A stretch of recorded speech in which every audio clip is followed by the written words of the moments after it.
Hello, good day everyone. Ako nga pala ay papunta ngayon sa paggawa ng asukal. Ito sa amin sa probinsya. Ang ganda ng view, ano? Oh, may kalabaw. Ngayon, nakikita niyo yung mga bakating wala na yung mga tubo. Ayan po, mani.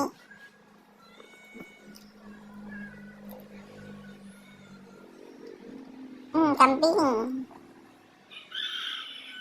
Nagsisilong. Kasi may init ang panahon.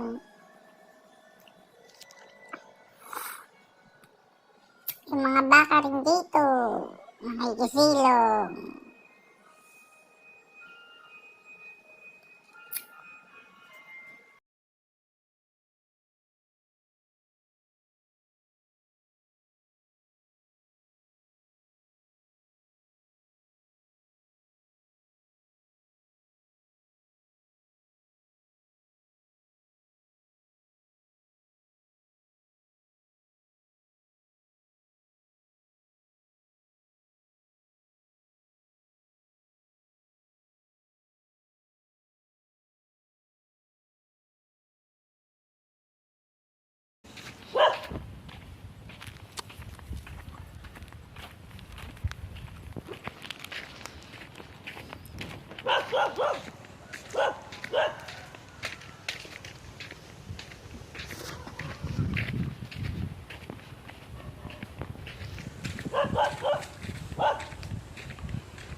Pansamantalang walang gumagawa ngayon dyan, walang nagluluto ng asukal.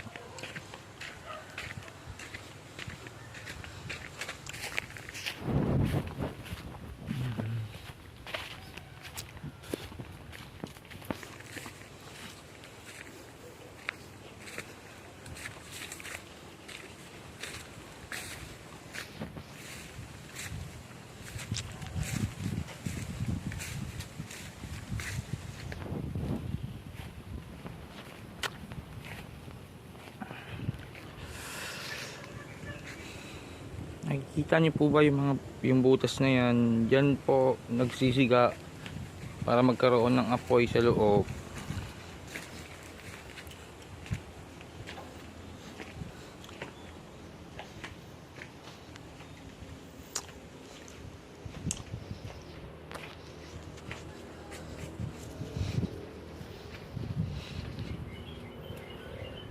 Dito na tayo, guys.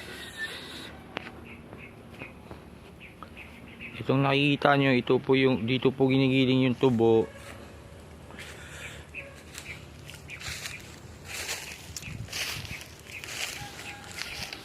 Diyan nilalagay yung tubo. Tapos lalabas yung tubig niya. Dito po. Pagkatapos lumabas, didiretso po dito. Tapos yung mga manggagawa po, tina-transfer dito sa kabila. Pagkatapos po, pag kumukulo na, tatransfer ulit dito. Pag medyo malapot na po, dito na po tina-transfer. Ayun po ginagamit nilang pa-transfer.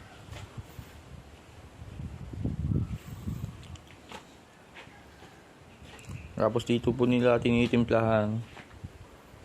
Wala dito yung recipe.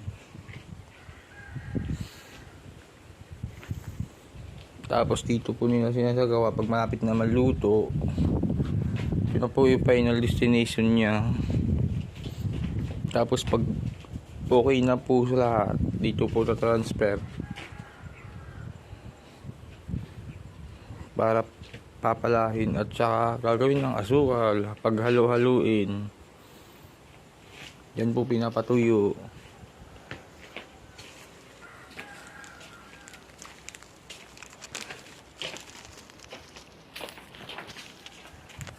Yan naman po, dyan lumalabas yung usok pag may nakasiga.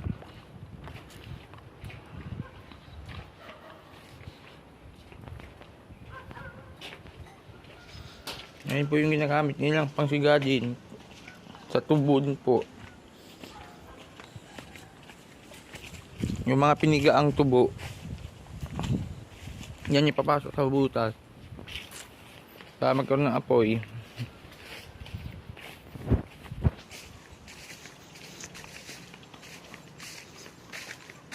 Diyan naman po nila tinatanggal yung abo or ash.